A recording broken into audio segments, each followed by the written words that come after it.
ஓம் ஸ்ரீ குருபியோ நமக. ஓம் ஸ்ரீ மகாபெரியவா சரணம். அக்டோபர் 11, 2024 வருஷத்துக்கான சரஸ்வதி பூஜை, ஆயுத பூஜை, வழிபட வேண்டிய சரியான நேரம், பூஜை முறைகளை பற்றி தான் இந்த பதிவில் பார்க்க போகிறோம். அதுக்கு முன்னாடி நம்மளோட வீடியோஸை இப்போ தான் நீங்கள் ஃபஸ்ட் டைம் பார்க்குறீங்கன்னா மறக்காமல் சப்ஸ்கிரைப் பண்ணிக்கோங்க. தொடர்ந்து இது மாதிரி அப்டேட் தெரிஞ்சுக்கிறதுக்கு பக்கத்தில் இருக்கக்கூடிய நோட்டிஃபிகேஷன் பெல்லை கிளிக் பண்ணி ஆல் அப்படிங்கிற செலக்ட் பண்ணிக்கோங்க. இப்போ சரஸ்வதி பூஜை, ஆயுத பூஜையை எந்த முறையில் எப்படி வழிபடணும் அப்படிங்கிறத பற்றி தெளிவாக தெரிஞ்சுக்கலாம். நவராத்திரியோட 9வது நாள், கடைசி நாள் தான் இந்த சரஸ்வதி பூஜை, ஆயுத பூஜை. நவராத்திரியோட கடைசி 3 நாட்களை சரஸ்வதி தேவிக்காக வழிபடுறது தான் காலம் காலமாக நம்ம பின்பற்றி வரக்கூடிய ஒரு முக்கியமான வழிமுறை. அந்த வகையில் நவராத்திரியோட 9வது நாளாக வரக்கூடிய அக்டோபர் 11ஆம் தேதி ஆயுத பூஜை, அப்படிலாம் சரஸ்வதி பூஜை எது வேணால் சொல்லிக்கலாம். மறுநாள் நவராத்திரியோட 10வது நாள் தான் விஜயதசமி, அதாவது தசரா.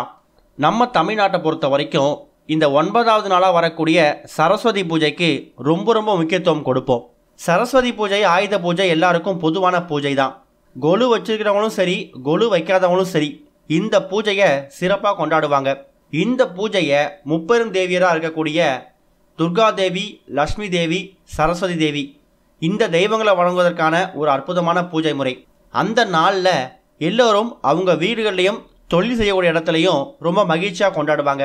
தொழில் செய்யக்கூடிய இடத்துலையும் வீடுகள்லையும் இருக்கக்கூடிய ஆயுதங்களுக்கு பூஜை செய்கிறது, மாணவர்கள், குழந்தைகள், இல்லை நாம் பெரியவங்க படிக்கக்கூடிய புத்தகங்கள் எல்லாத்தையும், பயன்படுத்தக்கூடிய பொருட்கள் எல்லாத்துக்கும் பூஜை செஞ்சு சரஸ்வதி பூஜை கொண்டாடப்படுது.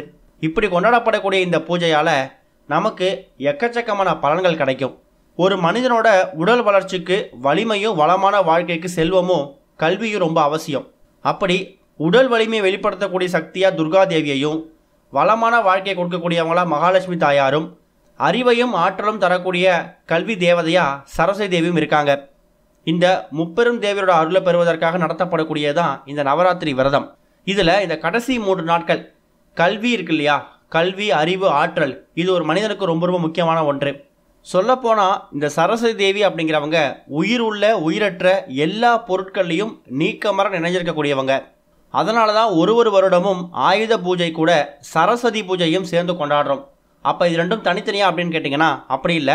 நவராத்திரியோட கடைசி 3 நாட்களை கணக்கு வச்சு பார்க்கும்போது சரஸ்வதி பூஜை, நாம் பயன்படுத்தக்கூடிய, நாம் உபயோகிக்கக்கூடிய, நாம் படிக்கக்கூடிய, எழுதக்கூடிய பொருட்கள் எல்லாத்தையும் ஆயுதங்களாக பார்த்து அந்த ஆயுதங்களுக்கு பூஜை பண்ணுறதால அது ஆயுத பூஜையாகவும் கணக்கு எடுத்துக்கிறோம்.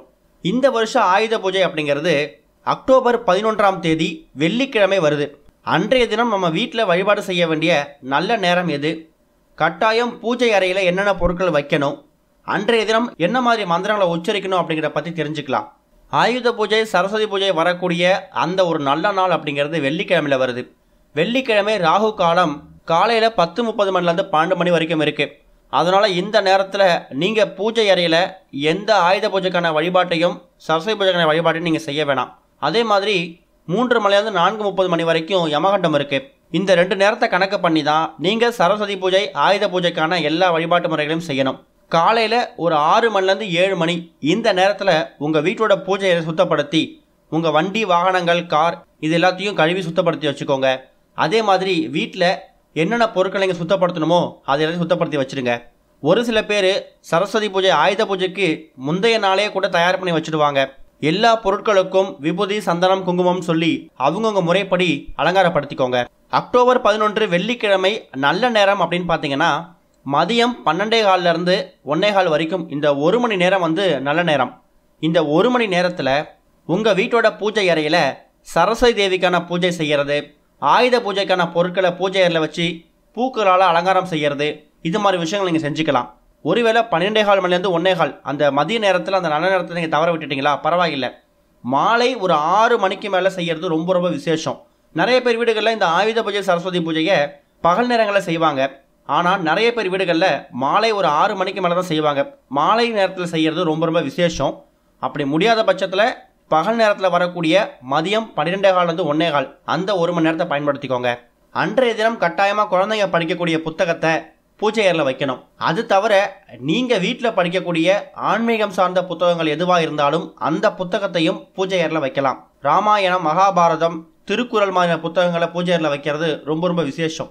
இது தவிர சமையல் அறையில் நீங்கள் பயன்படுத்தக்கூடிய அஞ்சரை பெட்டி, அரிவாள் மனை, கொடுவா, கத்தி, கத்தரிக்கோல், இது மாதிரி நீங்கள் அன்றாடம் சமையலுக்கு பயன்படுத்தக்கூடிய எந்த விதமான கருவிகளாக இருந்தாலும் அதை பூஜை அறையில் வச்சு வழிபடணும். சில பேர் சில பொருட்களை பயன்படுத்தாமல் பரண்மையில் போட்டு வச்சுருப்பாங்க. அது அவங்க தாத்தா பாட்டி கொடுத்த சாதனங்களாக இருக்கும். அந்த மாதிரி விஷயங்களை எடுத்து சுத்தம் செஞ்சு அதை பூஜையில் வச்சு வழிபாடு செய்கிறதும் ரொம்ப ரொம்ப விசேஷம்.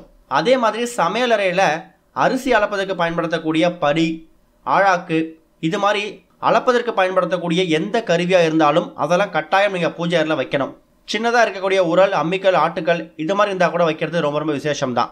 குறிப்பாக இந்த பொருட்களை பூஜை அறையில் வைக்கிறதுக்கு முன்னாடி மஞ்சள் குங்குமமோ இல்லை சந்தன குங்குமம் பொட்டு வைக்கிறது கட்டாயம் நீங்கள் செய்ய வேண்டிய ஒரு விஷயம்.